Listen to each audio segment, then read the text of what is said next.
I ended my engagement to my fiancée after she wanted a break to explore her ex. I sold our house and disappeared. It was a Tuesday when the bomb dropped. Not a Friday with lightning splitting the sky or a Sunday with church bells tolling, just a dull, gray Tuesday in late September.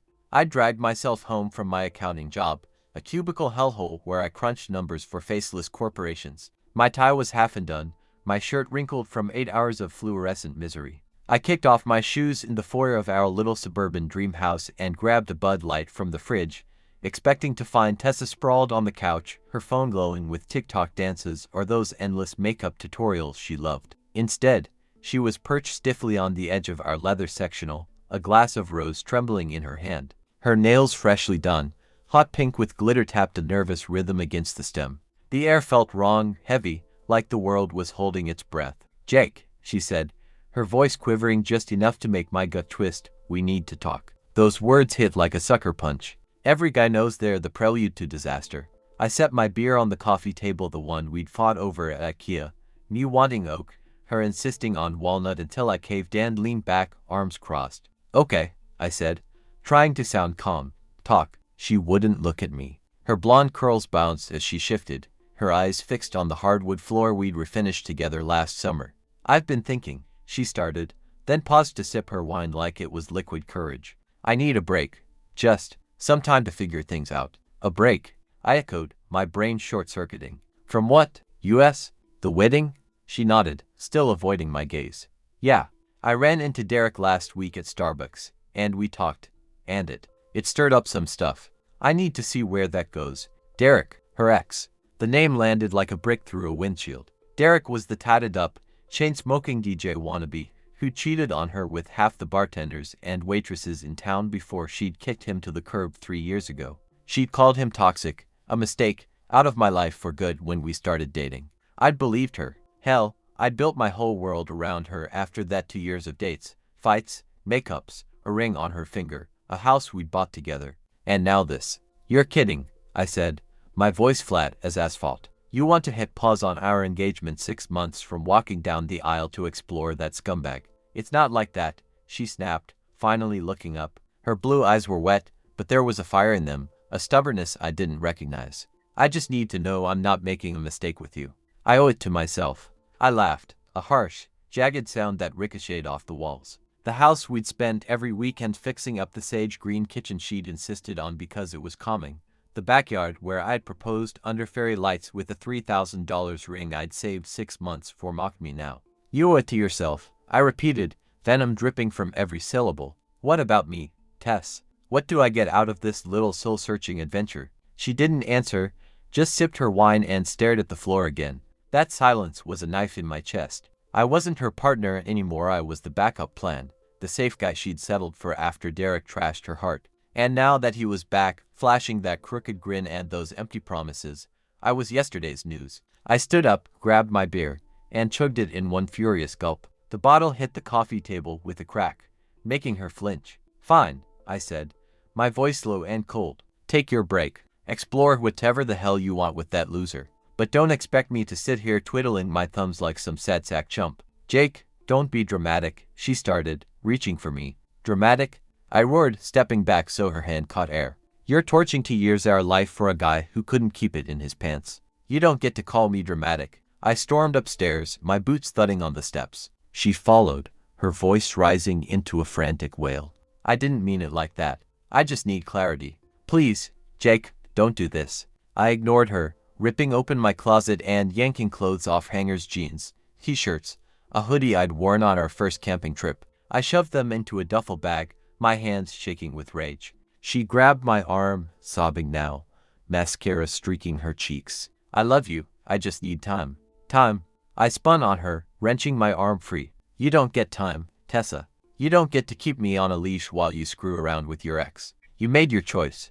I zipped the bag, slung it over my shoulder, and pushed past her. She stumbled back, clutching the banister, her cries echoing in the stairwell. At the front door, I turned one last time. Her silhouette was framed in the hallway light, wineglass still in hand, looking small and broken.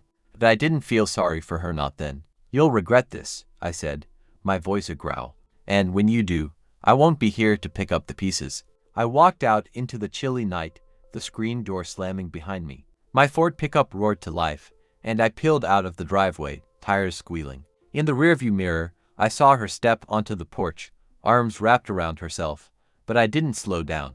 I was done. For the next week, I crashed at my buddy Mike's apartment, a third-floor walk-up that reeked of stale beer and regret. Mike's slop pizza boxes stacked like modern art, a couch with mystery stains, but he's loyal. He didn't pry, just tossed me a PlayStation controller and let me blast virtual enemies in Call of Duty until my eyes burned. Tessa blew up my phone. "I'm sorry, can we talk? I didn't mean to hurt you."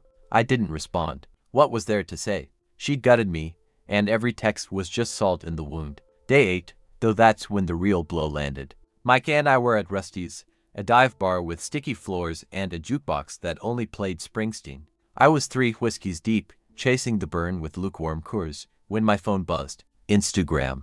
I'd been tagged in a story. Drunk and reckless, I opened it. There she was, Tessa, my fiancée, or ex-fiancée, whatever the hell she was, now dancing in some grimy club, her arms slung around Derek's neck. He had that smug, lopsided grin I'd always wanted to punch, his hands low on her hips. She was laughing, head thrown back, her sequin top catching the strobe lights. The caption, "Living my truth." Location tagged, the Viper Room, a sleazy downtown spot known for cheap drinks and cheaper morals. I stared at the screen, the bar noise fading to a dull roar in my ears. My grip tightened until my knuckles went white. Mike snatched the phone before I could smash it against the wall. "Dude," he said, clapping a hand on my shoulder, "she's trash. You're better off." "Yeah," I muttered, but it was a lie. I wasn't better off. I was humiliated, hollowed out. 2 years of my life, weekend trips to the coast, late-night talks about kids and a dog, a house we'd poured our souls into, gone. For Derek, the guy who'd probably ditch her again by next month. That night, sprawled on Mike's couch with a spring digging into my back, I made a decision. Walking away wasn't enough.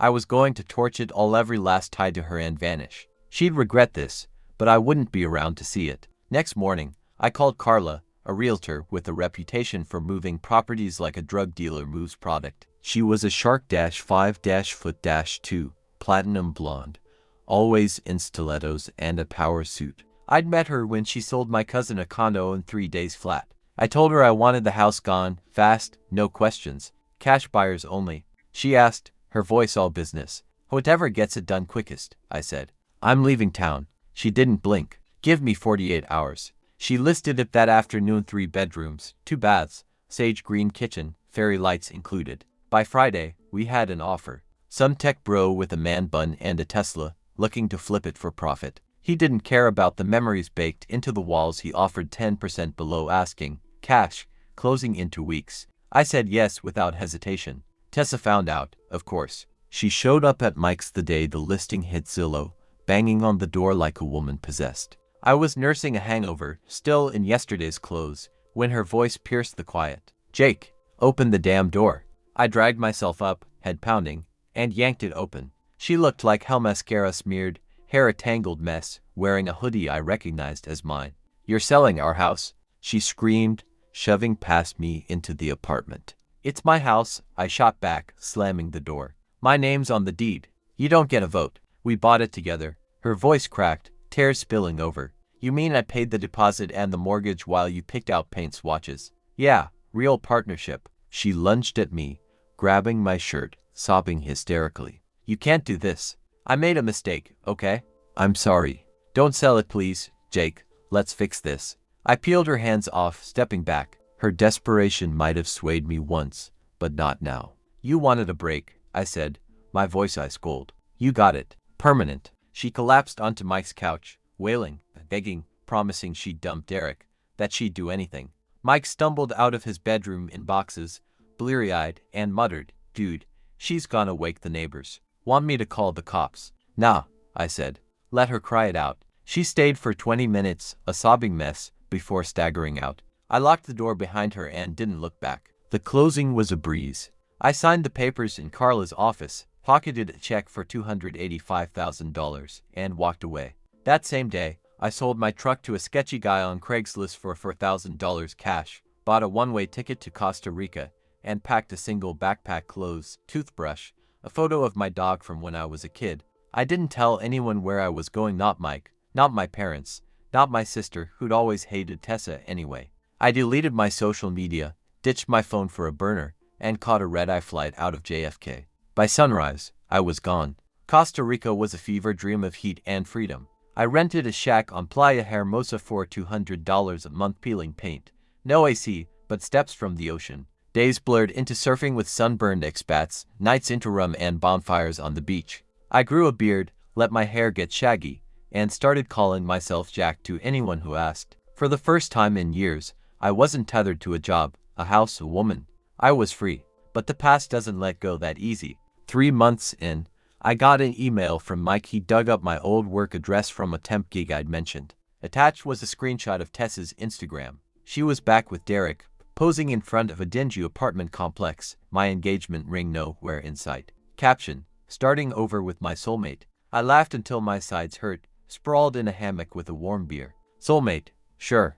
Derek was a walking red flag, jobless, reckless, a serial cheater. Good luck, Tess. Then came the real twist. A week later, Mike emailed again. Tessa was pregnant. 6 weeks, she'd announced in a weepy Facebook live, glowing like a martyr in a stained tank top. New beginnings, she'd cooed, rubbing her flat stomach. Second chances. I did the math. 6 weeks meant she'd hooked up with Derek days after I left, maybe even before. The break had been a lie. She'd been gone long before she said it. I should have been pissed, but I wasn't. I was numb. I poured another rum, toasted the Pacific sunset, and let her fade into the horizon. A year passed. I was still in Costa Rica, running a surf shop with Pablo, a wiry local with a gap-toothed grin and a knack for fixing boards. Life was simple, sand between my toes, waves crashing, no drama. I'd saved most of the house money, living cheap, planning to buy a boat someday. Then, one humid afternoon, a package arrived at the shop. No return address, just my name, Jake, not Jack, scrawled in shaky handwriting. Inside was a letter from Tessa, 3 pages of tear-stained scrawl, and a photo. She was a wreck. Derek had bolted when their daughter Lily, 6 months old, was born, leaving her with a screaming baby and a mountain of debt. The apartment was in foreclosure. She was pulling double shifts at a greasy diner, and her mom had cut her off after one too many bailouts. She tracked me down through Mike. She wrote, begging for forgiveness. I made a mistake, she scrawled. I love you, Jake. I always will. Lily needs a dad. Come home. The photo showed a chubby baby with Tessa's blue eyes and blonde curls, drooling on a ratty blanket. She looked like her mom, beautiful, doomed. I stared at it, then read the letter again. Part of me wanted to feel something, pity, anger, anything. But I didn't. She'd chosen her path, and I'd chosen mine. I tossed the letter in the trash, kept the photo for reasons I couldn't name, and walked to the beach. The sun was setting, painting the sky blood red.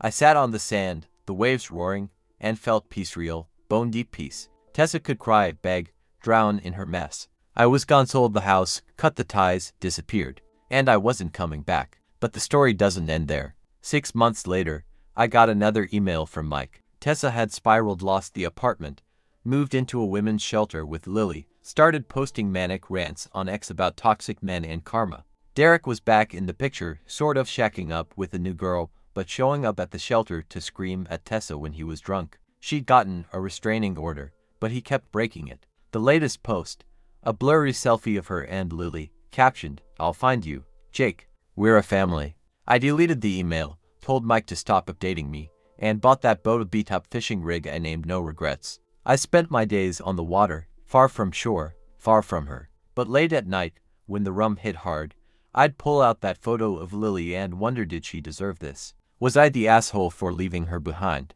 Then, one stormy afternoon, a woman showed up at the surf shop. Not Tessa, her sister, Kara, the one who'd always hated me for stealing Tessa from Derek. She was tanned, furious, holding a manila envelope. You need to see this, she said, shoving it at me. Inside were paternity test results. Lily wasn't Derek's. She was mine.